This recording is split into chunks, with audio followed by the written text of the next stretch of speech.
सम्बन्धी विचार गोष्ठी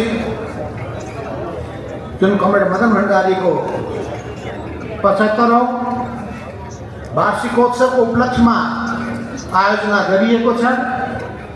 यस कार्यक्रमका प्रमुख अतिथि पूर्व सम्माननीय राष्ट्रपति विद्यादेवी भण्डारीज्यू, मञ्चमा आसीन सबै पूर्व प्रधानमन्त्रीज्यूहरू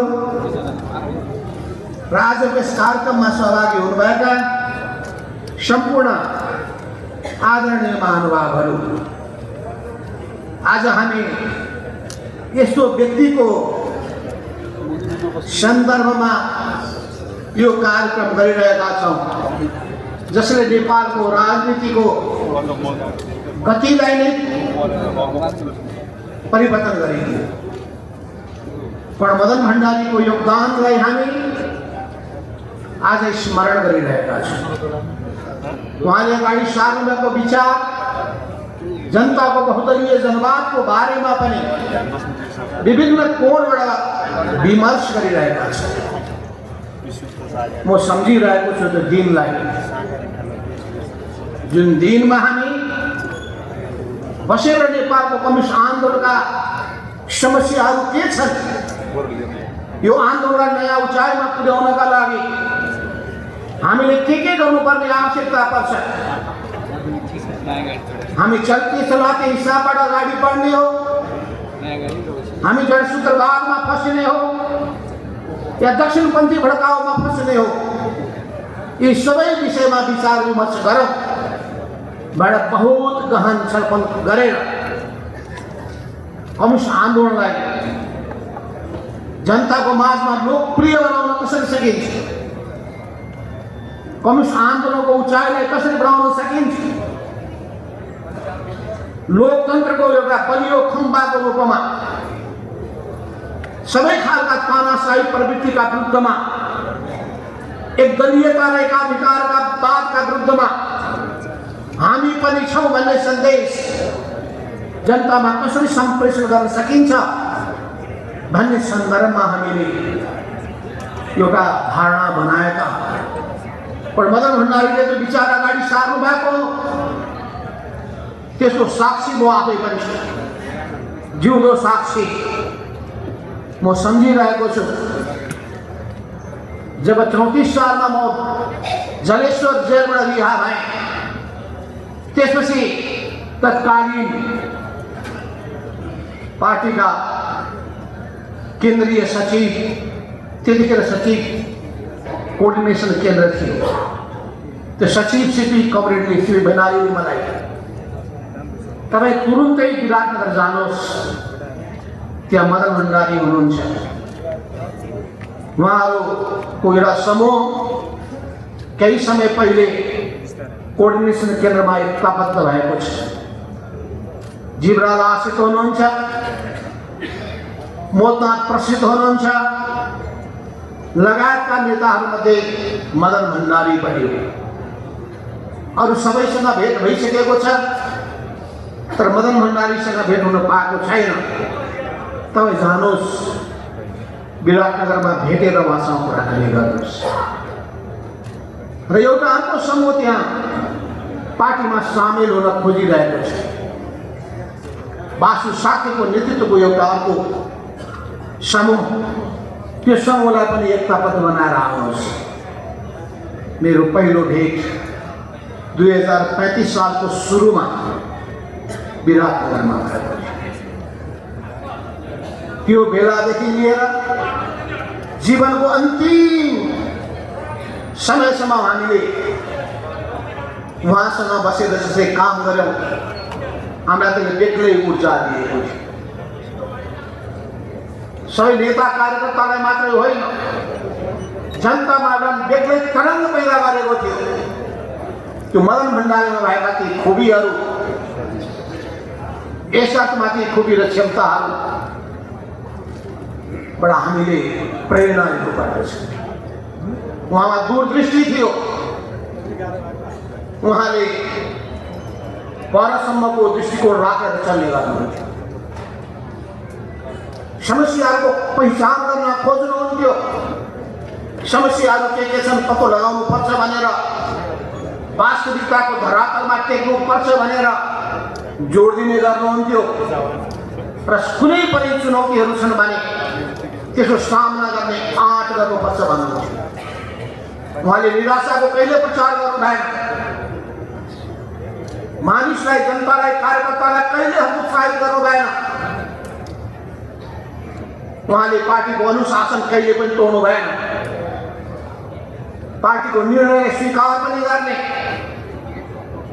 कमिटी प्रणालीलाई पनि बलियो बनाउन खोज्ने, यस्ता थुप्रै संस्मरणका श्रृङ्खलाहरू छन्। जतिखेर तत्कालीन समयमा प्रधानमन्त्री विरोध कोसँग छ भन्ने कुरामा बहस भएको थियो, बहसमा मदन भण्डारी अल्पतमा पर्नुभयो। तर उहाँले पार्टीको निर्णयलाई शिरोधार गर्नु, त्यही निर्णय लिएर कार्यकर्ताको माझमा जानुभयो। हामी गयौँ, उहाँ र म र कमरेड वामदेव गौतम फरक विचार राखिरहेका थियौँ। तर त्यो धेरै समयसम्म फरक मत अलमत रहेन। गम्भीर छलफलपछि अर्को बैठकमा हामीले अगाडि सारेको विचार बहुमत थियो।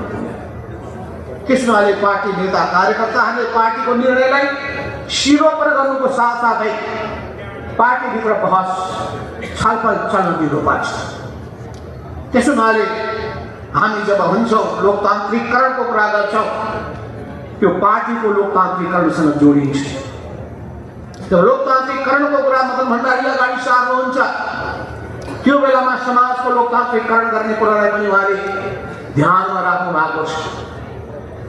उहाँले समाजको लोकतान्त्रिकरण गर्ने, राज्यको लोकतान्त्रिकरण गर्ने र पार्टीको लोकतान्त्रिकरण गर्ने, यो तीनटै क्षेत्रको लोकतान्त्रिकरण गर्नुको साथसाथै कुनै पनि प्रतिस्पर्धामा हामीले श्रेष्ठ हुने गरी आफ्नो योग्यता क्षमता बढाउनु पर्दछ भन्ने कुरामा जोड दिनुभएको छ। त्यसो हुनाले जनताको बहुदलीय जनवादका कतिपय पक्षहरू हामीले अहिले पनि ग्रहण गर्नुपर्ने हुन्छ।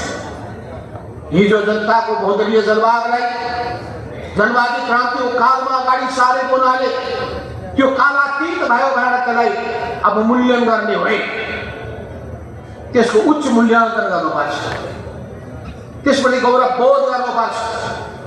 त्यसले खेलेको भूमिकाको हामीले अत्यन्तै खुला दिलले प्रशंसा पनि गर्नुपर्छ। अनि सँगसँगै अब हामी कसरी अगाडि बढ्ने, समाजवादी क्रान्तिको यो चरणमा हामी प्रवेश गरिसकेपछि कसरी नेपाली समाजलाई अघि बढाएर लिएर जाने हो, यसबारेमा गहन छलफल गर्नुपर्ने आवश्यकता छ। त्यसको निम्ति कहाँबाट हामी चुक्यौँ, कहाँ गल्ती गर्यौँ, त्यो उचाइमा पुगेको कम्युनिस्ट आन्दोलन, त्यो शक्तिमा पुगेको कम्युनिस्ट पार्टी आज किन कमजोर भएको छ। हामी सबैले आत्म समीक्षा गरौँ। के हुन् कारणहरू? विचारका कारणले गर्दाखेरि भएका हुन्, सिद्धान्तको कारणले भएको हो, या हाम्रो व्यक्तिवादिताले, मयौँ भन्ने प्रवृत्तिले, भ्रष्टाचारीकरणको प्रवृत्तिले, जनताबाट टाढिने प्रवृत्तिले, के कारणले हामीले यो समाजलाई बुझ्न सकेनौँ, जनतालाई बुझ्न सकेनौँ, जनताको बदलिलो मनोविज्ञानलाई बुझ्न सकेनौँ, जनतासँग हामी जसरी मिसिनु पर्ने हो त्यो मिसिने काम गर्न सकेनौँ। या हामीमा के भड्काउहरू आए, के विकृतिहरू आए, के विसङ्गतिहरू आए, यसको आत्मसमीक्षा गरौँ। यो एउटा पार्टीको नीतिको मात्रै होइन, नेपालका जति पनि कम्युनिस्ट घटकहरू छन् ती सबैले आफ्नो पार्टीभित्र आत्ममन्थन गर्नुपर्छ, आत्मचिन्तन गर्नुपर्छ। त्यो आत्ममन्थन गर्न सक्यौँ भने, सही निष्कर्षमा पुग्न सक्यौँ भने, त्यस आधारमा हामी हातेमालो गर्दै अगाडि बढ्न सक्यौँ भने बल्ल कम्युनिस्टहरूलाई एक ठाउँमा ल्याउन सक्छ। नभए भावनाको कुरा गरेर मात्र हुँदैन। कमल मदन भण्डारी भन्नुहुन्छ कुराले चिउरा बिज्नेवाला छैन। कुरो मात्रै गरेर हुनेवाला केही पनि छैन।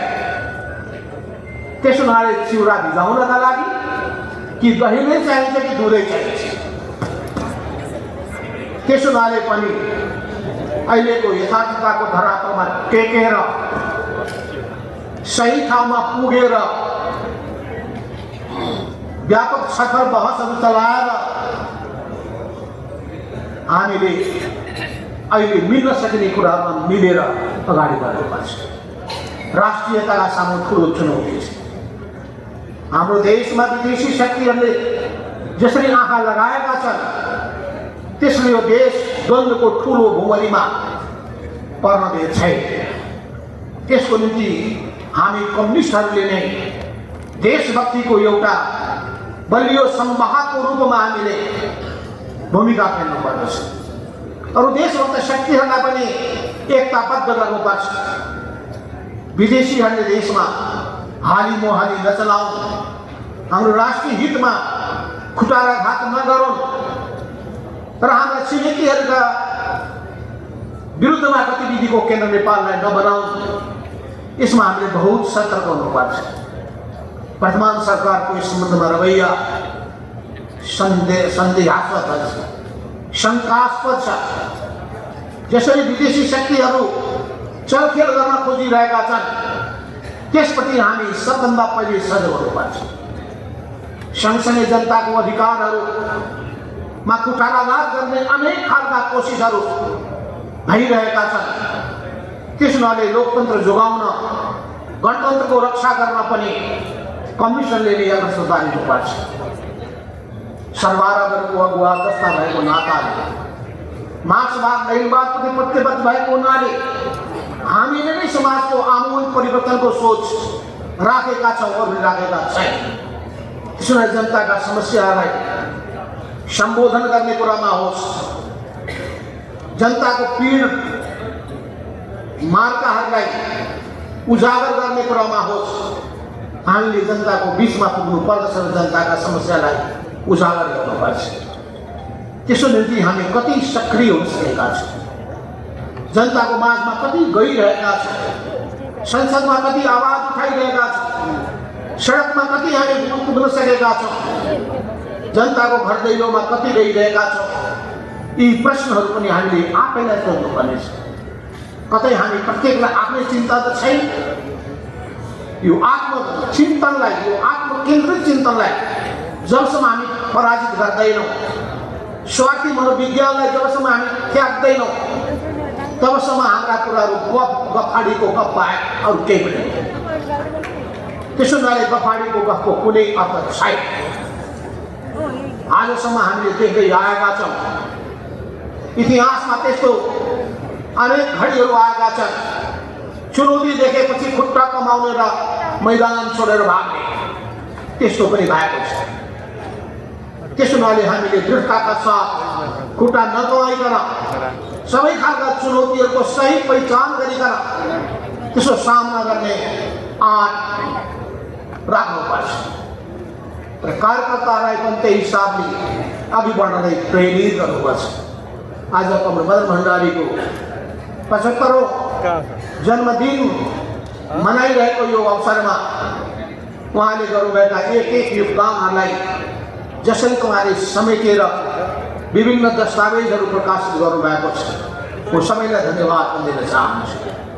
हामीले अझै गहिरो गरी अध्ययन गर्नुपर्छ उहाँका विशेषताहरूको बारेमा, खुबी र क्षमताहरूको बारेमा, उहाँका असल पक्षहरूको बारेमा, उहाँले खेल्नुभएको भूमिकाको बारेमा, उहाँको योगदानको बारेमा।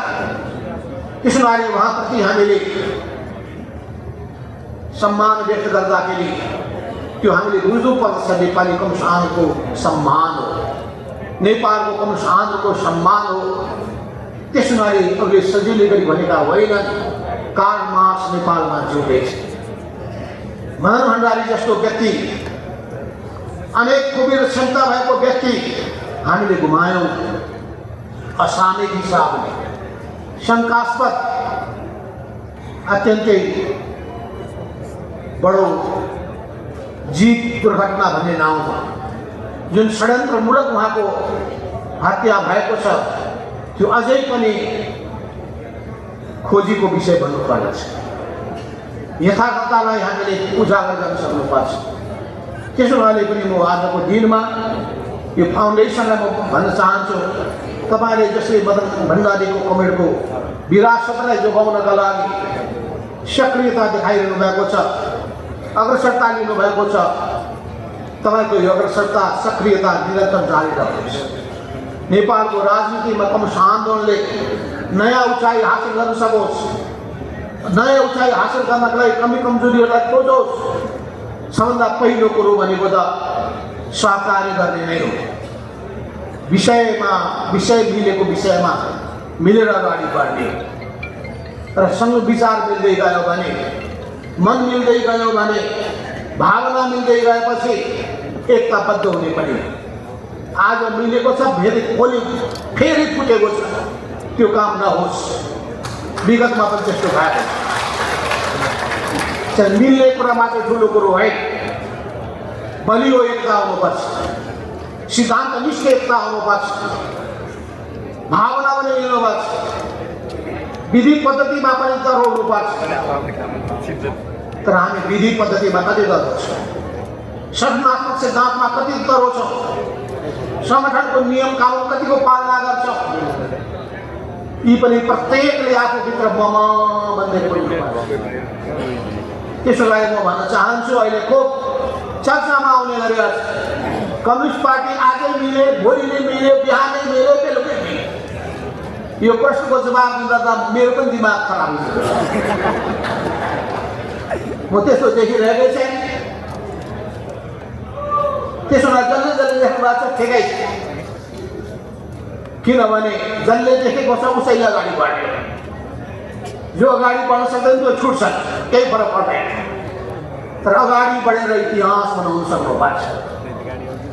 जसरी विगतमा हामीले अगाडि बढेर इतिहास बनायौँ, अहिलेको युवा पुस्ता पनि अगाडि बढेर त्यहाँ इतिहास तपाईँहरू कायम गर्नुहोस्।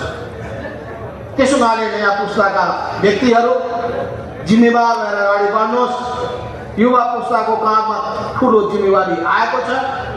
तपाईँहरूले आन्दोलनको रक्षा गर्नुपर्छ, कम्युनिस्ट आन्दोलनलाई जोगाउनुपर्छ, कम्युनिस्ट आन्दोलनलाई बलियो बनाउनुपर्छ र कम्युनिस्ट आन्दोलनलाई नयाँ उचाइमा पुर्याएर लानका लागि राष्ट्र जनताको पहरेदारको रूपमा भूमिका खेल्नुपर्दछ। त्यस हिसाबले तपाईँहरू अगाडि बढ्नुहोस्। आजको कार्यक्रममा पुरस्कृत हुनुभएका उहाँ महानुभावलाई पनि बडो मिठो उहाँले जसरी विचार व्यक्त गर्नुभएको छ, धन अध्ययन अनुसन्धान गर्नुभएको छ। वो राई कमरेड भन्ने हो कि के भन्ने हो थाहा भएन। उहाँलाई विशेष धन्यवाद दिँदै म आफ्नो भनाइ यहीँ हुनेछु। धन्यवाद।